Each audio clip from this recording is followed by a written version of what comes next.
Nak melakukan pesta sabu, 4 bujang ditangkap anggota Satres Narkoba Polres Prabu Mulih di kos-kosan Kecamatan Prabu Mulih Timur dengan barang bukti sabu sebanyak 18 paket.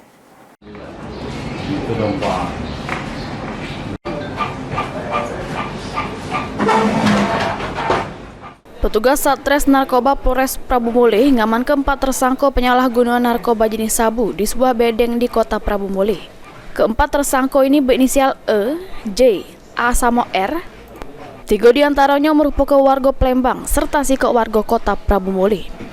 Dari hasil penggerebekan di bedeng kontrakan Kelurahan Muara II tersebut, petugas berhasil mengamankan 18 paket sabu siap edar yang nak dijajaki oleh keempat tersangka di kota Prabu Mulih. Menurut pengakuan tersangka di hadapan polisi, mereka membeli sabu di Plembang dengan cara patungan yang nak mereka jajak lagi. Kita bareng aja. Palembang. Dari Palembang ke sini. Hah? Ngekos di sini. Terus untuk apa kita tuh barangnya? Dijual. Apa kita jual? Dan paketan. Hah?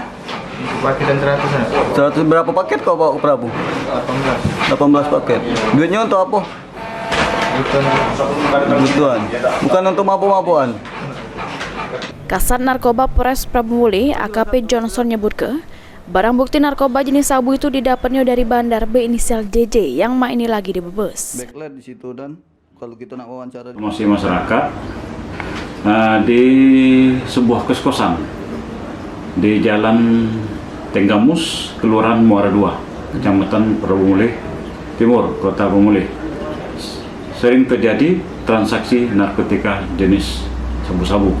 Kemudian berdasarkan informasi tersebut, kita melakukan penyelidikan dan memang benar hasil laporan masyarakat tersebut. Kemudian kita berhasil di situ mengamankan 4 orang pelaku.